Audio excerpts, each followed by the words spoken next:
Hi, Joe.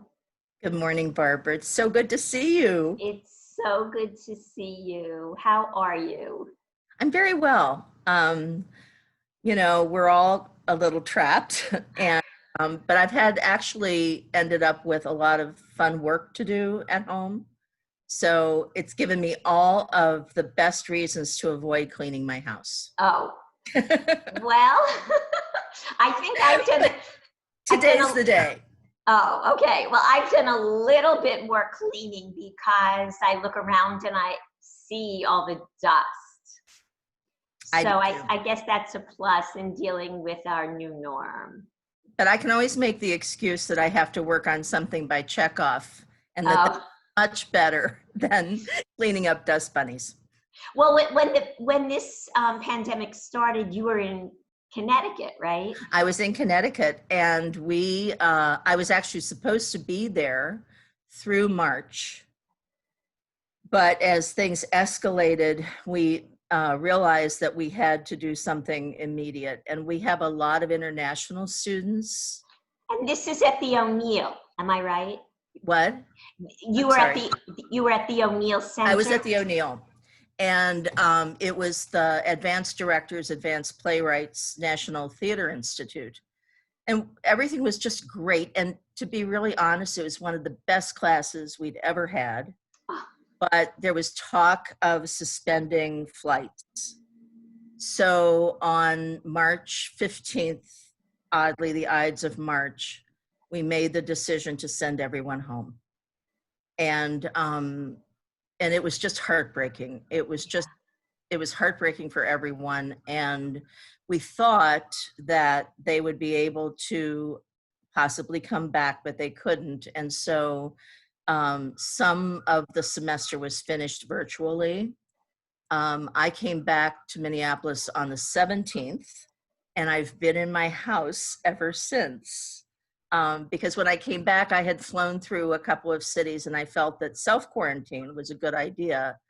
And then the stay-at-home order came through. right. Yeah. So, but I really have gotten a lot of work done. So I'm working with 10,000 Things. They also had to suspend their season, but we've been doing weeks of creative work with the actors who would have been in the production we were working on. And then next week, in the middle of the week, we're going to do all of our table work. Oh, great. We'll do it, using Zoom. Sure. Idea that we can develop a production online for at least for our community partners. Sure. Yeah, that's great. We were doing a Zoom one evening last week on a holiday show that we had commissioned, and we did a reading of it. And Are you going to schedule a fall show? I have not made a decision regarding how we're going to proceed, although I am very committed to having some sort of season in whatever format that might be able to take. So we should have these interviews, that it's been great fun. Oh, well, I'm having a lot of fun too, and it's great to catch up with people. But I'm hoping that we'll be able to announce something in June at some point. Good. So you and I first met when you worked on Shul, the world premiere of Shul. And Robert really, our director, really worked on me to bring in a dramaturg. I never had a dramaturg before. And you were so integral to the process. Would you just talk a little bit about what you do as a dramaturg? Yeah, it's interesting because all of the dramaturgs I know, and there are quite a few, would give different definitions for what we do. It's a combination of everything that deals with text and context. We work very early on with the text, both in terms of working with the director to select a text, particularly if there's a translation. We may look at many, many translations, trying to get something that will resonate with an American audience. We also, immediately, once we have that selected, go through and identify anything in the script that might cause an actor to ask a question. What does this mean? what would my manners be at this point in time?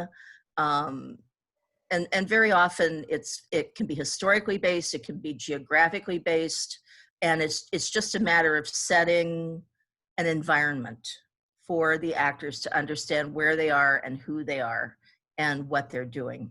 Well, I think one of the reasons why we have not used the work of a dramaturg is because most of the pieces we do are contemporary.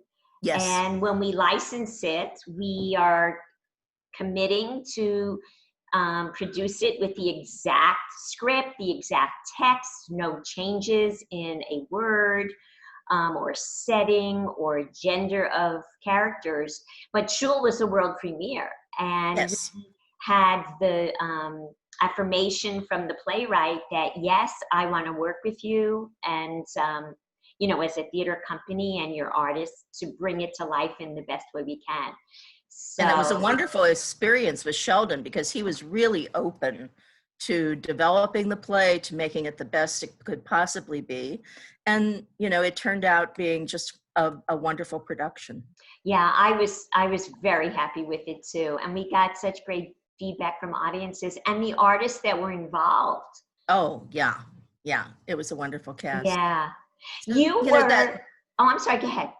Oh, so that's basically what a dramaturg does. There are two important definitions that I've adopted over the years. One came from my mentor, who was Michael Lupu, who for many, many, many years was the senior dramaturg at the Guthrie. And he impressed on me the fact that the dramaturg has to be the friend to the production.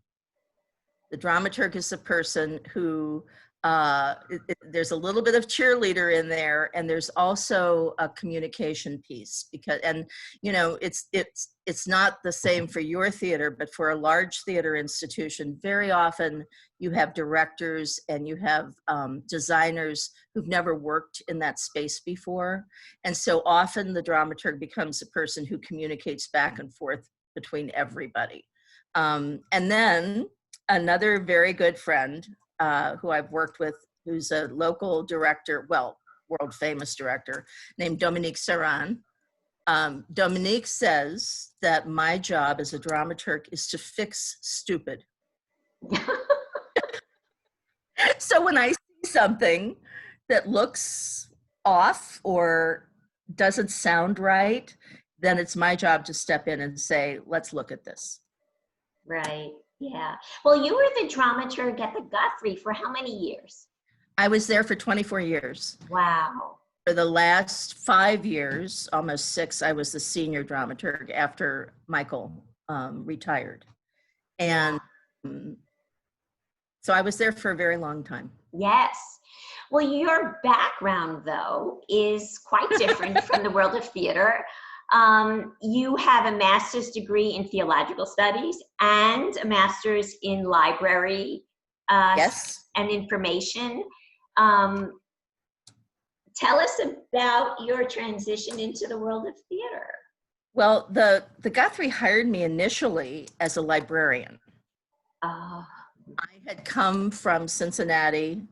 I moved to Minneapolis with my children. I was a single parent and needed to supplement my income. And I was actually working for a church in Excelsior and needed to have a little extra. And the Guthrie was advertising for a part-time librarian. So I got the job. And if we ever have time, I'll tell you how I got the job, which was kind of a funny story. But within a very short time, Michael came to me and he was working on a play. We were still doing rep at that point. And he was working on a play called Racing Demon, a wonderful play by David Hare, which is primarily about the demise in some respects of the Church of England. The Church of England in the latter part of the 20th century was really having, losing members and trying to figure out a way to, you know, put new life in the church. But Michael was from Romania and he was Jewish and he had no experience with any of the Christian denominations. And so he came and he said, can you just do this? Because I don't know anything about it. And the time that it'll take me to learn it, you can just do it. And I did. That was my first production. And it just went from there. And I had only been there a few months when that happened. So I went from being part-time to being full-time, and doing, sharing the load of the dramaturgical need for the Guthrie throughout all of those seasons. Do you miss church work? Not really. Uh-huh. And I'll tell you why. It was wonderful, but I was working with children and youth.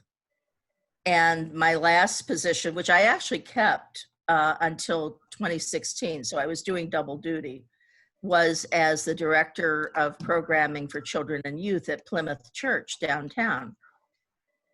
I'm going to be 70 in July. No. And so I reached a point where, as much as I love it, and I have to tell you, I had a dream last night about one of the young children that I worked with, and she was running down the hallway and jumped into my arms. Oh. And very well, and she would have done that. But it just became very physically taxing to be crawling around the floor with young children and to be sleeping in bunk beds with teenagers, doing retreats off in the woods. And so I realized that I really needed to retire from that. And I kept the Guthrie position because I loved it. And it was a little gentler on my knees. Sure. Has your degree in theology played a part in your career as a dramaturg? Absolutely. It's been really interesting how many times, even working with Shul and working with Oh My God and working at the Guthrie with Racing Demon, with so many other plays that have theological underpinnings. When I worked on Indecent, the degree in theology and my focus in world religions was really very helpful. And I had developed over the years, my area of specialty has always been from the interwar period between World War I and World War II and the Holocaust. And so, and also from a theological perspective. And so it's been absolutely invaluable. And the church, the synagogue, the temple, the mosque, and the theater are very, very closely related. Yes. I know when Robert was really, really wanting me to bring you on to Dramaturg for Shul, and you and I met and you told me about your background in religion. I thought, well, yes, this work could definitely be a plus because of the story of Shul taking place in a synagogue, but how universal their situation in that story really is. The idea of what place does physical place have in our religion, and how important is it Absolutely to have that home in a culture. I used to teach my young students, when I was doing the church education work, that I believe, and this isn't particularly original, but I believe that every human being has what I would call a God-shaped hole in their spirit. And they spend their lives looking for what will fit that, the puzzle piece that will make them total and completely integrated. And it could be, that's why so many people have so many different areas of focus, different religions, different spiritualities, but we're all spending our lives searching for what's going to fit that. Yes, and knowing who we are as individuals, both our moral compass and our ethical way of looking at the world, and then our spirituality, all of that is part of our identity Absolutely. of who we are. Absolutely. And the theater in many ways fits very well with that, because theater is really a reflection of ourselves. You know, we're the best theater is when we see ourselves in some way represented there. Our, you know, what our beliefs are, our spirit, our struggles, and that reflection is a real. It resonates very much with that same idea. Yeah.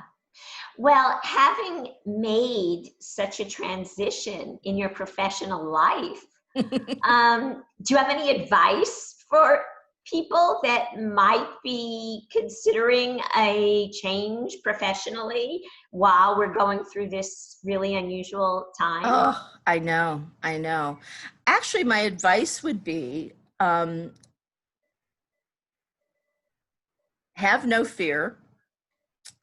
You know, this is a funny thing. Elie Wiesel always had a quote where he said that if you hear an angel saying, "Fear not," you'd better run and hide, because something really big is about to happen. We all have that experience where we have choices. We think we might need to make a change. And I would say almost always, if you're really led to make a change, do it. Don't be afraid of it. Right. You could always change again. And I have to tell you, my first career was as a public librarian, and then as a director of human resources for a large public library system. So I've been all over the place.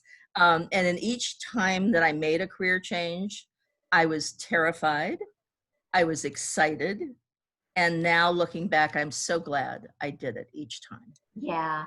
Well, you have had so many experiences with different types of theater work: musicals, straight plays, contemporary work, classic pieces, in large theaters, small theaters. Is there any memorable experience that you reflect upon, you know, as time goes on, as an experience that really impacted you as an individual? There are two. I had what I would consider I was very fortunate, two pinnacles in my theater experience. The first was working with the Moving Company, which is Dominique Saran and Steve Epp and Nathan Keepers, who were all together at one time with Jun Lun, and then now have the Moving Company. They had a grant to do a devised piece, and it was then workshopped and eventually performed at the Guthrie, and it was called Refugia. And it truly was, I had never worked in devised theater before, where everyone in the room is part of the effort, and the creativity and the warmth. And there wasn't a day that went by that I didn't both laugh and cry. Oh. It was just a wonderful experience. And then the second was I had the great good fortune to work on Indecent. The Guthrie produced we produced the second production after Broadway, or after New York. And we were very, very, very fortunate to have Paula Vogel here for an extended time with us, and to work with her, to work with Wendy Goldberg, who was the director. And it's just such an extraordinary, beautiful piece. And it required a tremendous amount of dramaturgical work, even though it had been done before.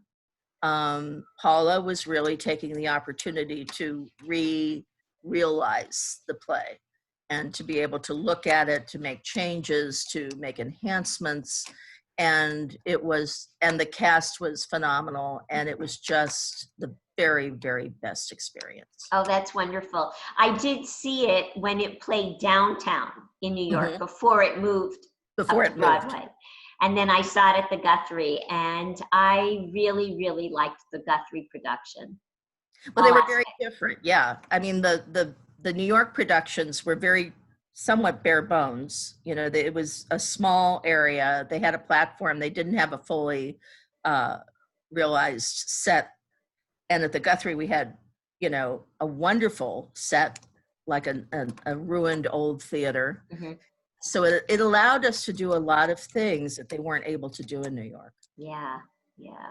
Well, it's great to talk with you, and we will have to catch up a little bit more soon. That would be great. Great to talk to you, Barbara. Great to talk to you. Bye-bye. Thanks. Bye.